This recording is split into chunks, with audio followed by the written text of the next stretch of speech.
नमस्कार. संदीप साबळे या यूट्यूब चॅनलवर आपले सर्वांचे सहर्ष स्वागत आहे. आज आपण विकसित राष्ट्र, अल्पविकसित राष्ट्र आणि विकसनशील राष्ट्र या संकल्पनांविषयी सविस्तर चर्चा करणार आहोत. एकूण जागतिक अर्थव्यवस्थेचा जर विचार केला तर असे निदर्शनास येते की आज जगातील काही देश श्रीमंत आहेत आणि बहुतांश देश हे गरीब आहेत किंवा बहुतांश देशांची आर्थिक स्थिती ही सर्वसाधारण किंवा खालावलेली आहे. म्हणजेच जगातील सर्व देशांचा विकास हा सारख्या प्रमाणात झालेला नाही, तर काही देशांनी मोठ्या प्रमाणात विकास साध्य केलेला आहे, तर काही देश विकासाच्या बाबतीत आजही मागे आहेत.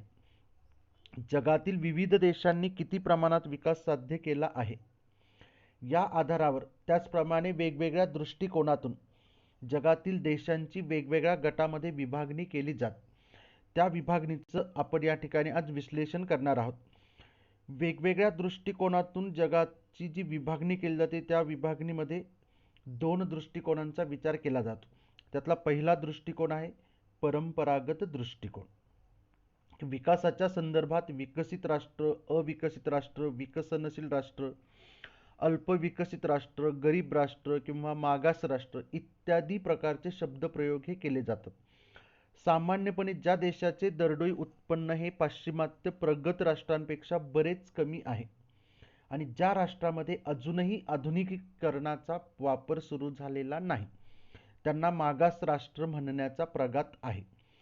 परंतु जगातील असे कोणतेही राष्ट्र नाही की जे स्वतःहून त्या ठिकाणी अविकसित राहू इच्छिते. म्हणजे जगातील कुठल्याही राष्ट्राची इच्छा आपण अविकसित राहावे अशी असत नाही. म्हणजेच प्रत्येक राष्ट्र विकासासाठी काही ना काहीतरी प्रयत्न करत असते. फक्त विकासाचा वेग किंवा विकास प्रक्रियेचा वेग हा त्यांचा वेगवेगळा असतो. या दृष्टीने अनेक तज्ञांनी विकसित राष्ट्र आणि विकसनशील राष्ट्र अशी राष्ट्रांची दोन प्रकारामध्ये विभागणी केलेली आहे. विकसनशील देश ही संज्ञा किंवा संकल्पना प्राध्यापक नर्क्स यांनी पुढील प्रमाणे मांडलेली आहे. प्राध्यापक नर्क्स यांच्या मतानुसार ज्या राष्ट्रात लोकसंख्या व नैसर्गिक साधनसामग्रीच्या तुलनेने भांडवलाचे प्रमाण हे प्रगत राष्ट्राच्या तुलनेने अतिशय कमी असते, त्या राष्ट्राला विकसनशील राष्ट्र असे म्हणतात. संयुक्त राष्ट्रसंघाने किंवा युनोने 1945 नंतरच्या जगातील राष्ट्रांचे आर्थिक सर्वेक्षण करण्यासाठी नियुक्त केलेल्या एका तज्ज्ञ गटाने दरडोई उत्पन्नाचा आधार घेऊन देशांची विभागणी केलेली आहे. म्हणजे जगातील सर्व देशांची त्यांनी 3 प्रकारामध्ये किंवा 5 प्रकारामध्ये विभागणी केलेली आहे. त्या विभागणीचा विचार केला तर ती विभागणी पुढील प्रमाणे आहे. त्यांनी जो पहिला गट तयार केला त्या गटामध्ये अतिश्रीमंत देश. 1961च्या आकडेवारीनुसार ज्या देशातील दरडोई वार्षिक उत्पन्न $1000 पेक्षा अधिक आहे असे अमेरिका, कॅनडा, स्वित्झर्लंड इत्यादी देश या गटामध्ये समाविष्ट होतात. त्यानंतर दुसरा गट आहे सधन देश. ज्या देशाचे वार्षिक दरडोई उत्पन्न $500 ते $1000 पर्यंत आहे असे देश सधन देश या गटामध्ये येतात. हे देशही प्रगत असतात, परंतु पहिल्या गटातील देशा एवढे हे देश संपन्न असत नाहीत. त्यानंतर तिसरा गट केलेला आहे विकसनशील देश. ज्या देशातील दरडोई वार्षिक उत्पन्न $250 ते $500 पर्यंत आहे अशा देशांचा यामध्ये समावेश होतो. या देशांचे दरडोई उत्पन्न जरी तुलनेने कमी असले तरी विपुल नैसर्गिक साधन सामग्रीमुळे भविष्य काळात या देशाची विकास होण्याची शक्यता असते. म्हणजे हे राष्ट्र विकसित होण्याची शक्यता असते. त्यानंतर चौथा गट केलेला आहे अल्पविकसित देश. ज्या देशाचे दरडोई वार्षिक उत्पन्न $100 ते $250 दरम्यान आहे त्यांचा समावेश या गटामध्ये होतो. या देशामध्ये विकास प्रक्रियेला प्रारंभ झालेला असतो. म्हणजे अल्पविकसित देशामध्ये विकासाची प्रक्रिया सुरू झालेली असते, फक्त त्याचं विकासाचा दर किंवा प्रमाण हे कमी असतं. आणि 5वा गट केलेला आहे दरिद्री देश, की ज्या देशाचे वार्षिक दरडोई उत्पन्न $100 पेक्षा कमी आहे अशा देशांचा समावेश या गटामध्ये केला जातो. या देशामध्ये नैसर्गिक साधन सामग्री देखील कमी प्रमाणात किंवा अल्प प्रमाणात उपलब्ध असते. तर अशी परंपरागत दृष्टिकोनानुसार त्या ठिकाणी राष्ट्रांची 5 गटामध्ये विभागणी केली जाते. त्यानंतरचा दुसरा दृष्टिकोन आहे आधुनिक दृष्टिकोन. जागतिक अर्थव्यवस्थेतील विकासात गतिमान बदल होत असल्याचे किंवा असल्यामुळे अल्पविकसित देशांना अलीकडील काळात विकसनशील अर्थव्यवस्था असे म्हणतात. आधुनिक काळात जगातील सर्व देशांची वर्गवारी ही विकसनशील आणि अल्पविकसित म्हणजे विकसित राष्ट्र, विकसनशील राष्ट्र आणि अल्पविकसित राष्ट्र किंवा देश अशी करण्यात येते. जागतिक बँकेच्या जागतिक विकास अहवालात देखील हा बदल स्पष्ट केलेला आहे. जागतिक बँकेच्या वार्षिक अहवालानुसार दरडोई स्थूल राष्ट्रीय उत्पन्नाच्या आधारे जगातील राष्ट्रांचे वर्गीकरण केले जाते. 2004-5च्या अहवालात दरडोई उत्पन्नाच्या आधारे जागतिक बँकेने देशांचं जे वर्गीकरण केलेलं आहे तर ते वर्गीकरण हे 3 गटामध्ये केलेलं आहे. त्यातला पहिला गट आहे अल्प उत्पन्न असणारा देशांचा गट म्हणजे अल्प उत्पन्न देश. 2003च्या आकडेवारीनुसार ज्या देशांचे दरडोई उत्पन्न $765 किंवा त्यापेक्षा कमी आहे त्यांचा समावेश अल्प उत्पन्न देश या गटामध्ये केला जातो. त्यानंतर दुसरा गट आहे मध्यम उत्पन्न देश. 2003च्या आकडेवारीनुसार म्हणजे उत्पन्नानुसार ज्या देशांचे दरडोई उत्पन्न हे $765 पेक्षा जास्त आणि $9,385 पेक्षा कमी आहे अशा देशांचा समावेश मध्यम उत्पन्न देशामध्ये केला जातो. म्हणजे मध्यम उत्पन्न देशाची उत्पन्न पातळी 765 ते $9,385 एवढी आहे. त्यानंतर तिसरा गट केलेला आहे उच्च उत्पन्न देश. 2003च्या आकडेवारीनुसार ज्या देशाचे दरडोई उत्पन्न $9,385 किंवा त्यापेक्षा जास्त आहे अशा देशांचा समावेश उच्च उत्पन्न देशाच्या गटात करण्यात येतो. जागतिक अर्थव्यवस्थेच्या स्थूल चित्राचा किंवा एका सरासरीचा जर आपण विचार केला तर यावरून असे स्पष्ट होते की एकूण लोकसंख्येपैकी जवळपास 84% लोकसंख्या ही अल्प व मध्यम उत्पन्न असलेल्या देशामध्ये राहते. जी अल्प व मध्यम उत्पन्न गटातील देशातील एकूण लोकसंख्येमध्ये असणार प्रमाण त्यांचं जवळपास 84% आहे आणि एकूण जागतिक जे उत्पन्न आहे त्या जागतिक उत्पन्नामध्ये असणारा त्यांचा वाटा मात्र या ठिकाणी फक्त 20% आहे. म्हणजेच 80% जे उत्पन्न आहे तर ते 80% उत्पन्न हे उच्च उत्पन्न गटातील लोकांकडे म्हणजेच लोकसंख्येचा विचार केला तर फक्त 16% लोकांकडे त्या ठिकाणी ते उत्पन्न आहे. तर ही आधुनिक दृष्टिकोनानुसार अशा प्रकारची विभागणी केली जाते. त्यानंतर जागतिक बँकेचा जो विकास अहवाल आहे त्या विकास अहवालाचा विचार केला तर या ठिकाणी उत्पन्न पातळीमध्ये वाढ केलेली आहे. त्याचप्रमाणे जे 3 गट आहेत या 3 गटांऐवजी या ठिकाणी जागतिक बँकेने आता त्याचे 4 गट केलेले आहेत. जुलै 2020च्या आकडेवारीचा विचार केला तर ज्या देशाचं उत्पन्न $1,036 पेक्षा कमी आहे त्यांचा समावेश हा अल्प उत्पन्न देशामध्ये केला जातो. त्यानंतर मध्यम उत्पन्न गटाचा विचार केला तर 1,036 ते 12,535 असा हा एक गट आहे. परंतु या मध्यम उत्पन्न गटाचं विभाजन त्यांनी 2 गटामध्ये केलं आहे. त्यापैकी एक अल्प मध्यम गट आणि उच्च मध्यम गट. त्यामुळे अल्प मध्यम गटाचा किंवा न्यूनतम मध्यम गटाचा विचार केला तर त्यांचं उत्पन्न 1,036 ते $4,045 एवढं आहे. त्यानंतर उच्च मध्यम गटाचा विचार केला तर त्या ठिकाणी 4,046 ते 12,535 एवढं उत्पन्न असणारे देश असतील तर त्यांचा समावेश हा अप्पर मिडल इन्कम क्लासमध्ये केला जातो. आणि जो चौथा गट आहे तो उच्च उत्पन्न गटाचा. त्याचं उत्पन्न त्या ठिकाणी 12,335 पेक्षा ज्यांचं उत्पन्न जास्त आहे जे दरडोई वार्षिक उत्पन्न त्याचा समावेश हा उच्च उत्पन्न गटामध्ये केला जातो. दरवर्षी या उत्पन्नामध्ये वाढ केली जाते की मागच्या वर्षीचा विचार केला म्हणजे 2019चा विचार केला तर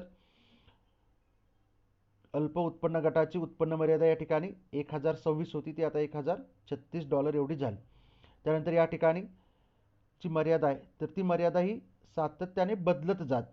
त्यामुळे या ठिकाणी 12,535 होती जी इथं 3,375 आहे तर या ठिकाणी त्यामध्ये वाढ होत गेली. म्हणजे दरवर्षी उत्पन्न किंवा त्या ठिकाणी जसं वाढेल त्यानुसार हे गट देखील त्या ठिकाणी उत्पन्नाची मर्यादा दर्शवणारे गट जे आहेत तर ते देखील त्या ठिकाणी वाढवले जातात. त्यानंतर विकसित राष्ट्र, विकसनशील राष्ट्र आणि अल्पविकसित राष्ट्र या संकल्पनांचा अर्थ आपण या ठिकाणी विचारात घेणार आहोत. त्यापैकी पहिली संकल्पना आहे विकसित देश. ज्या देशाचे राष्ट्रीय उत्पन्न आणि दरडोई उत्पन्न हे विकसनशील देशांपेक्षा जास्त आहे, अशा सर्व देशांना विकसित देश असे म्हणतात. म्हणजे ज्या देशातील लोकांचा राहणीमानाचा दर्जा किंवा निर्देशांक उच्च असतो, लोकसंख्येचा गुणात्मक दर्जा उच्च असतो आणि औद्योगिक प्रगती मोठ्या प्रमाणात झालेली असते, अशा देशांना प्रामुख्याने विकसित देश असे म्हणतात. जागतिक बँकेच्या वार्षिक अहवालानुसार उच्च उत्पन्न गटात समाविष्ट होणारे जे देश आहेत, त्या देशांना विकसित देश असे संबोधले जाते. त्यामध्ये America, Germany, Australia, Japan, Norway, Denmark, France इत्यादी राष्ट्रांचा समावेश होतो. विकसित देशामध्ये शेती, उद्योग आणि सेवा हे तीनही क्षेत्र विकसित झालेले असतात आणि शेती क्षेत्रापेक्षा उद्योग व सेवा क्षेत्रावर जास्तीत जास्त लोकसंख्या ही अवलंबून असते. म्हणजे जास्तीत जास्त लोकसंख्येला शेतीपेक्षा उद्योग व सेवा क्षेत्रामध्ये रोजगार प्राप्त झालेला असतो. त्यानंतरचा दुसरा घटक आहे विकसनशील देश. ज्या अर्थव्यवस्थेत लोकसंख्या वाढीचा वेग हा अतिरिक्त असतो, उपलब्ध संसाधनांचा अपुरा वापर झालेला असतो, राहणीमानाचा दर्जा हा निम्न असतो, भांडवल निर्मितीचा वेग कमी असतो, उपभोगाची प्रवृत्ती ही कमी असते, छुपी बेकारी मोठ्या प्रमाणात असते, तांत्रिक मागासलेपणा असतो, इत्यादी परिस्थिती ज्या राष्ट्रामध्ये असते त्याला विकसनशील देश किंवा विकसनशील अर्थव्यवस्था असं म्हटलं जातं. राहणीमानाच्या दर्जात वाढ करण्याच्या दृष्टीने उपलब्ध साधनांचा पर्याप्त किंवा उत्तम वापर करण्याचा प्रयत्न या राष्ट्रांकडून केला जातो.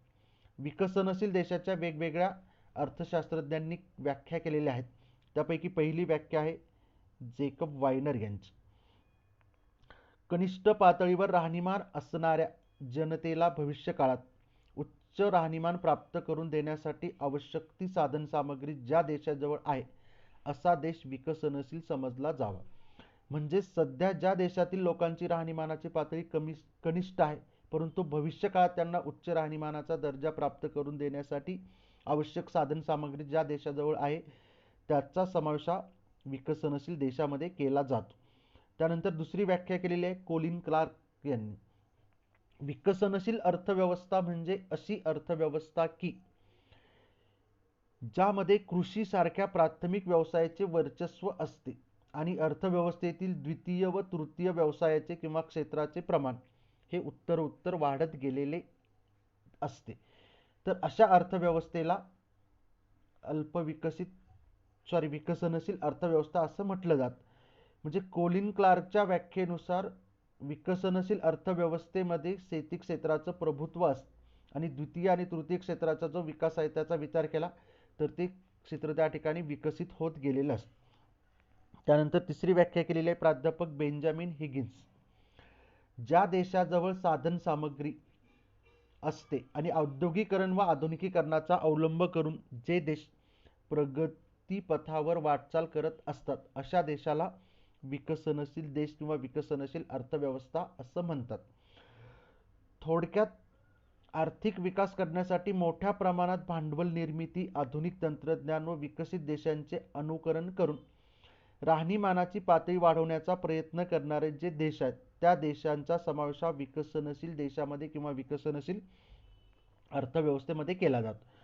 त्यानंतरचा तिसरी संकल्पना आहे अल्पविकसित देश. ज्या देशात आर्थिक विकास करण्यासाठी द्वितीय व तृतीय क्षेत्राचा विकास करण्याची प्रक्रिया सुरू झालेली असते, परंतु दरडोई उत्पन्न अत्यंत कमी असते, अशा देशाला अल्पविकसित देश असं म्हणतात. विकसित आणि विकसनशील देशांच्या तुलनेने अल्पविकसित देशातील राष्ट्रीय उत्पन्न आणि दरडोई उत्पन्नाची पातळी कमी असते. अल्पविकसित देशाच्या वेगवेगळ्या ज्या व्याख्या केलेल्या आहेत त्यापैकी पहिली व्याख्या केलेली आहे युनोने, युनायटेड नेशन्स ऑर्गनायझेशन, म्हणजे संयुक्त राष्ट्र संघाने जी व्याख्या केली ती व्याख्या पुढील प्रमाणे. ज्या देशातील दरडोई उत्पन्न हे अमेरिका, कॅनडा, ऑस्ट्रेलिया व पश्चिम युरोपीय देशांच्या तुलनेने कमी असते, अशा देशांची गणना ही अल्पविकसित देशात केली जाते. म्हणजे युनोच्या व्याख्येनुसार विकसित राष्ट्रांच्या तुलनेने ज्या देशांचं उत्पन्न कमी आहे त्यांना अल्पविकसित म्हटलं जातं. दुसरी व्याख्या केली आहे प्राध्यापक जे आर हिक्स यांनी. जो देश तांत्रिक व मौद्रिक साधनांच्या बाबतीत, उत्पादन व बचतीच्या बाबतीत मागासलेला असेल, म्हणजे तांत्रिक साधनांच्या बाबतीत मागासलेला आहे, मौद्रिक साधनांच्या बाबतीत मागासलेला आहे, उत्पादनाच्या बाबतीत मागासलेला आहे, बचतीच्या बाबतीत मागासलेला आहे आणि त्यामुळे प्रति श्रमिक वेतन कमी प्राप्त होत असेल, तर अशा देशाला अल्पविकसित देश असे म्हणतात. त्यानंतर तिसरी व्याख्या केलेली आहे भारतीय नियोजन मंडळ. ज्या देशात एकाच वेळेस उपयोगात न आलेली नैसर्गिक साधनसामग्री आणि अपूर्ण वापर केलेली मानवी श्रमशक्ती आढळून येते, त्या देशाला अल्पविकसित देश असे म्हणतात. म्हणजे भारतीय नियोजन मंडळाच्या व्याख्येनुसार त्या देशामध्ये नैसर्गिक साधनसामग्री आहे, मनुष्यबळ देखील मोठ्या प्रमाणात आहे, परंतु त्याचा पूर्ण वापर त्या ठिकाणी केला जात नसेल, तर त्या देशाला अल्पविकसित देश असं म्हटलं जातं. त्यानंतर चौथी व्याख्या केलेली आहे युजिन स्टॅले यांनी. ज्या देशाजवळ नैसर्गिक साधनसामग्रीचा तुटवडा नसतो, तर ती पुरेशा प्रमाणात उपलब्ध असून देखील जुनाट उत्पादन तंत्र आणि दोषयुक्त सामाजिक रचनेमुळे व्यापक प्रमाणावर दारिद्र्य अस्तित्वात असते, त्याला विकसनशील देश असं म्हणतात. म्हणजे ज्या देशामध्ये साधनसामग्रीचा तुटवडा नसतो, साधनसामग्री मोठ्या प्रमाणात उपलब्ध असते, परंतु त्या देशामध्ये असणारी उत्पादन पद्धती, उत्पादन तंत्र हे जुनाट असते, त्याचप्रमाणे त्या देशातील सामाजिक रचना ही दोषयुक्त असते आणि त्यामुळे त्या देशात दारिद्र्याचं प्रमाण हे जास्त असतं. अशी परिस्थिती असेल तर त्या देशाला विकसनशील देश असं म्हणतात. या व्याख्यांचा विचार केला तर या व्याख्यांवरून असे लक्षात येतं की अल्पविकसित देशात वास्तव दरडोई उत्पन्न हे अतिशय अल्प असतं. नैसर्गिक साधनसामग्रीचा त्या ठिकाणी वापर होत नाही. त्यानंतर देशाची लोकसंख्या अतिरिक्त असते, मानव साधनसामग्रीचा पूर्ण वापर होत नाही, बेरोजगारीचं प्रमाण जास्त असतं, बचतीचं प्रमाण कमी असल्यामुळे भांडवलाची कमतरता असते आणि आधुनिक तंत्रज्ञानाचा देखील अभाव असल्याचं दिसून येतं. जगातील अर्थव्यवस्थांचे वर्गीकरण जरी वरील प्रमाणे 3 प्रकारात होत असले तरी आज प्रामुख्याने 2च प्रकारांचा, म्हणजेच विकसित अर्थव्यवस्था आणि विकसनशील अर्थव्यवस्था यांचा विचार केला जातो आणि असे वर्गीकरण करणे हे योग्य मानलं जातं. तर अशा प्रकारे हे विकासाविषयीची संकल्पना आहे. देशात, जगातील देशांचं, राष्ट्रांचं 3 प्रकारामध्ये त्या ठिकाणी विभाजन केलं जातं. व्हिडिओ शेवटपर्यंत बघितल्याबद्दल सर्वांना धन्यवाद. थँक्यू.